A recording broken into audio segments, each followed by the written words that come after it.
de la foule sur le bord des routes. Mais pourquoi? Parce qu'en fait, on leur a expliqué la chorégraphie quelques heures avant.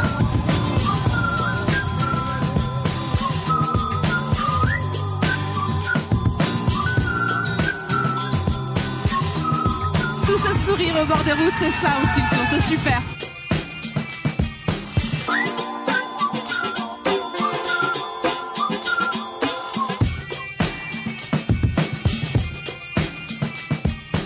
Au bord de la caravane du Tour avec Edwige, donc sur une des caravanes. Est-ce qu'on peut avoir une petite madeleine ou un petit gâteau, Edwige, un petit quelque chose?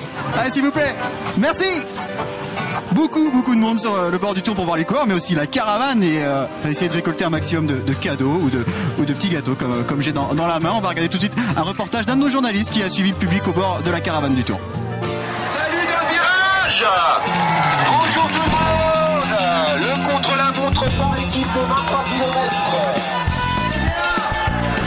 Est-ce que vous êtes prêts à faire la fête avec nous?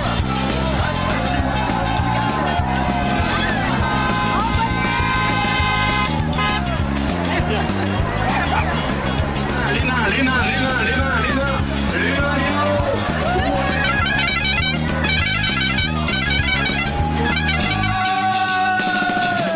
Qu'est-ce que t'as attrapé dans la caravane? Ça. Une casquette? Oui. Ouais. Ça. C'est bien la caravane? Oui. Ouais. Ça m'a rappelé mon enfance, c'était bien. Et puis ils étaient contents. Je crois que c'est ce qu'ils vont faire de la journée. Regarde-moi ça. J'ai attrapé un bonnet de nuit étape hôtel, une lessive extra et une magnette de gaz. On a eu des cendriers de poche. On a eu des bonnets de nuit étape hôtel, des bonbons. Une casquette Carrefour et des calepins. Quand j'attrape des cadeaux comme hier, j'en ai attrapé plus, malgré la dispersion, j'en ai donné aux enfants, c'est tout. Ça fait plaisir aux enfants, donc on a passé un super moment. Donc maintenant on attend le contre-la-montre avec impatience, et puis voilà.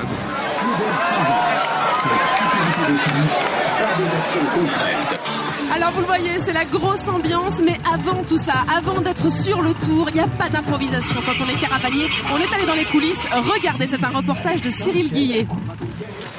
On a la bourre, hein, alors dur.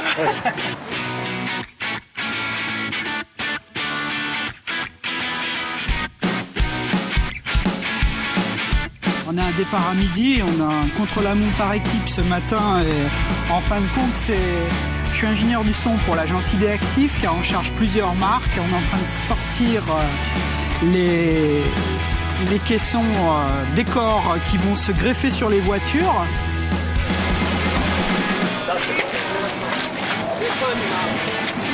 Là, je me trouve en régie générale avec Pierre, qui est quelqu'un qui travaille sur le Dakar, donc on n'a pas des rigolos, on a en fin de compte un atelier complet sur la route, parce qu'on est amené à travailler de nuit, à réparer. Oui, c'est ça, mais justement, moi j'attendais hier soir. Tout ça, au bout d'un moment, on va se recoller. Alors on va prendre, les voitures vont s'acculer au bloc décor, qui vont être agrippés par les équipiers sur les voitures. On va faire des essais de HF, et puis voilà, on prendra la route.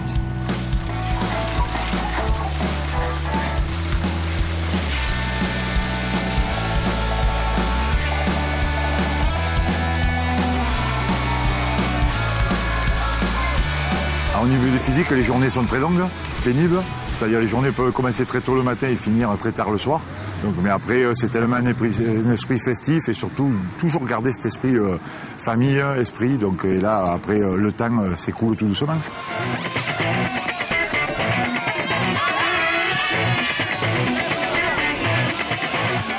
Pour nous, les chauffeurs, la difficulté, c'est de gérer le temps, en fait, et la fatigue par rapport aux 3 semaines qui sont assez éprouvantes. Et puis après, la concentration sur la route et voilà, quoi, le contact avec le public.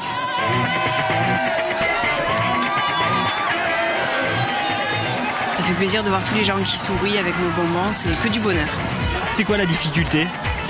La difficulté, c'est que de temps en temps, il y en a qui râlent un petit peu, mais bon, on fait toujours plaisir, donc ça se passe très bien.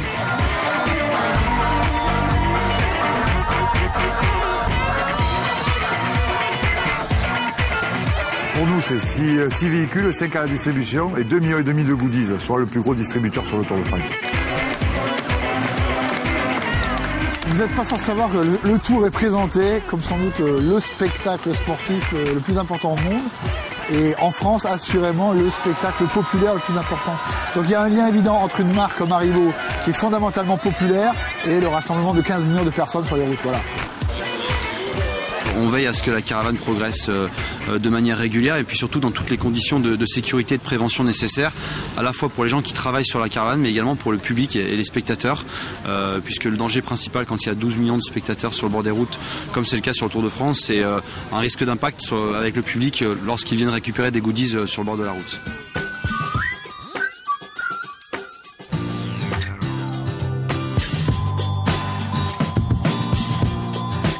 Cette étape des Essarts, c'est aussi la fête des tout-petits qui aujourd'hui vont faire comme les grands ou presque. Ou presque, effectivement Aurélien. Vous le voyez derrière nous, il y a 15 petits Vendéens de 5 à 10 ans qui vont parcourir le dernier kilomètre des Essarts aujourd'hui, dimanche. Et puis à l'arrivée, ils seront accueillis comme les grands avec des mini-hôtesses. On regarde tout ça, c'est un reportage d'Arnaud Barrier.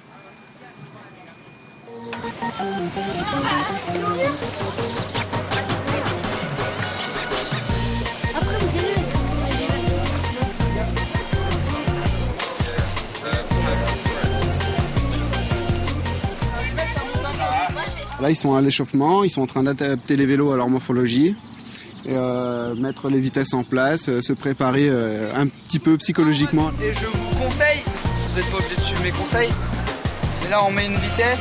Pendant la course, je vous conseille de plus toucher les vitesses. S'il y a des problèmes derrière lui.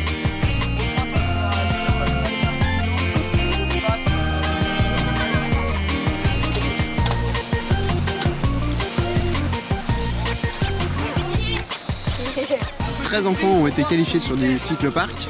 Ils viennent des environs. Les qualifications ont eu lieu aux Herbiers. Ça se passe comme une vraie course. Ils vont faire le dernier kilomètre en sprint, donc devant le public. Les spectateurs seront présents et juste avant l'arrivée des vrais coureurs.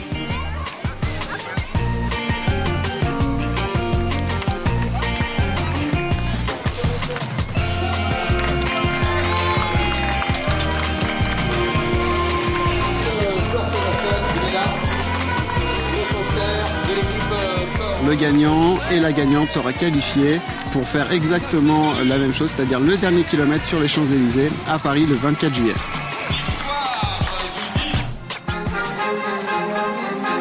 Voilà, récompensé par les hôtesses Nesquik, le vainqueur Arthur Guyot, la vainqueur Petit Mat Dibirova, qui remporte donc cette étape de la petite boucle Nesquik des Essarts sous les applaudissements du public.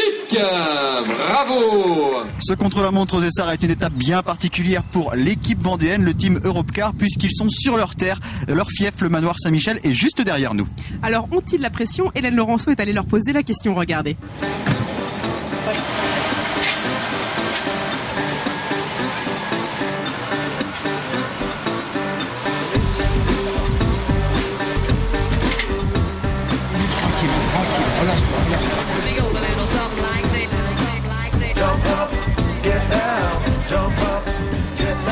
Un peu stressé, c'est vrai que ça approche là, mais non, sinon ça va. On va faire le mieux qu'on peut, comme d'habitude, tous ensemble. Ça va, on va essayer de faire du mieux possible. C'est pas notre spécialité chez Europcar, les chronos par équipe, mais vu qu'on joue à domicile devant notre service course, on va se donner à 110%, puis on verra quel sera notre résultat, mais on est très motivés. Puis on a fait un tour de reco, il y avait déjà énormément de monde pour nous soutenir, donc on va essayer d'aller très vite pour tous nos supporters.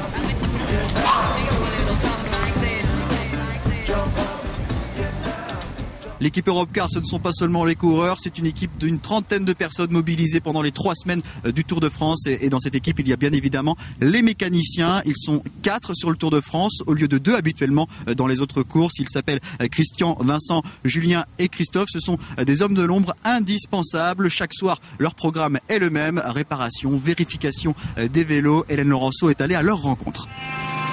On va dire c'est un peu comme une Formule 1, il faut vraiment que ce soit réglé au millimètre. Nettoyage, révision. Puis les voitures dans la foulée pour qu'elles soient propres.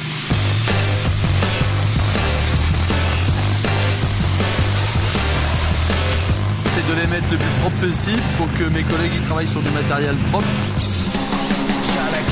Ça s'effectue comme ça tous les soirs.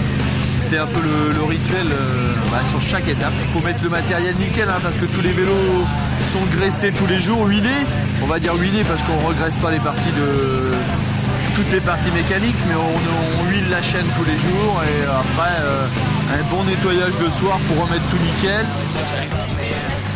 Plus haut quoi, parce que surtout pour demain, comme c'est moins important d'être ça, j'aimerais bien un peu plus haut en fait. Ils sont réceptifs, ils sont là pour nous mettre des vélos en parfaite condition. Donc.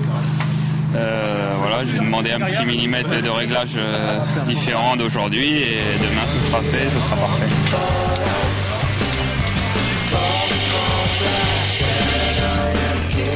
Voilà, c'est des révisions classiques, on regarde si tout est bien serré, si le derrière ça passe toujours très bien. C'est que des petites vérifications qu'on a à faire. Pour moi, on a quelques coureurs qui sont tombés, alors on a plus de travail, il y a des boyaux des roues à dévoiler, puis encore des boyaux. Elle est cassée ou volée celle-là?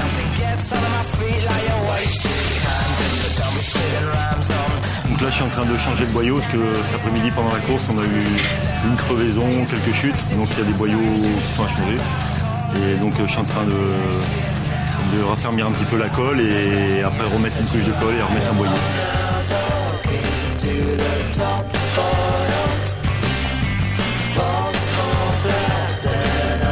D'habitude ils tombent pas, mais là aujourd'hui je sais pas ce qu'ils avaient envie de tomber alors. Pour la plupart ils ont bien confiance en nous, il n'y a pas trop de... Il nous faut confiance quand ils nous disent un truc, ils sont pas à vérifier derrière. Il y en a toujours un ou deux qui vérifient les blocages, mais c'est plus par tic. C'est plus un tic qu'un manque de confiance en fait. C'est le Tour de France, c'est pas. C'est pas le Grand Prix de Dompierre-sur-Yon. Ce que je leur dis souvent, ils ont nos vies entre leurs mains, parce qu'un guidon mal serré ou quelque chose d'autre, ça peut être une chute à 100 km/h, quoi. Donc c'est pas une expression, ils ont vraiment notre vie entre leurs mains, quoi. Donc on leur fait confiance. Demain, ce sera la 3e et dernière étape du Tour de France en Vendée. Les coureurs s'élanceront d'Olonne-sur-Mer pour rejoindre Redon en Bretagne. Les clés de cette étape, c'est avec notre cycliste Thomas Vergerot qu'Hélène Laurenceau a suivi. Au départ, on va encore longer un petit peu la côte, mais on va rentrer dans les terres. Donc en fait, on va partir vers Verret, tout ça, sortir de la côte. Et ça va être relativement plat, pas beaucoup de difficultés. Je pense qu'en arrivant vers Apremont, ça va être un petit peu plus sinueux, peut-être plus propice aux échappées. Et on aura moins de visibilité pour le peloton. Et après, ça reste relativement plat toute l'étape. Donc pas de grande difficulté sur cette étape.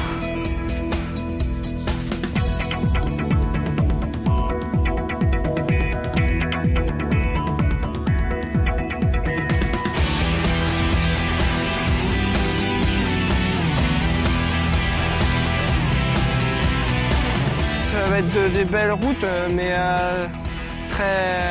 pas des grandes lignes droites, beaucoup de virages et très escarpées. Donc je pense que il y aura pas, comme je disais, le peloton on va avoir du mal à voir les échappées, même s'il n'y a pas beaucoup d'avance. Il faut être vigilant, il peut y avoir des vagues dans le peloton à cause des virages, mais normalement il faut rester bien placé à l'avant du peloton pour les coureurs qui veulent éviter tout ce qui est chute et vagues, et normalement il n'y a pas de problème pour eux.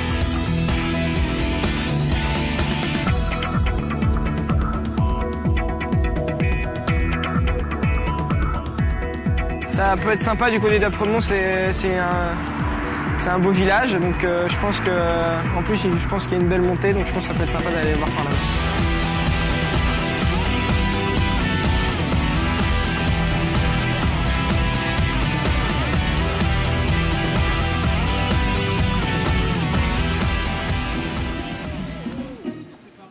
C'est la fin de cette émission spéciale Le Tour en Vendée aux Essarts. On se retrouve demain pour la 3e et dernière étape en Vendée. Rendez-vous à Olonne-sur-Mer. Tout à fait. Et puis demain, comme depuis 2 jours, soyez très vigilants. Prenez vos dispositions. Vous le savez, les routes seront fermées. Olonne-sur-Mer sera totalement fermée. Vous découvrez d'ailleurs la carte des différents parkings. Certains seront fermés avant d'autres. Attention donc. Et puis je vous rappelle, faites attention aussi sur les routes quand vous regardez les coureurs. Je sais que le spectacle est impressionnant, mais faites attention. Il y a déjà eu des chutes à cause du public. Soyez donc très vigilants et donc à demain. À demain, allez, Edwige, direction Olonne-sur-Mer. Olonne-sur-Mer, c'est par là, Aurélien. Ah non, c'est par ici. Ah, bah, si, non, bon, Ah non, bah, je connais. à demain.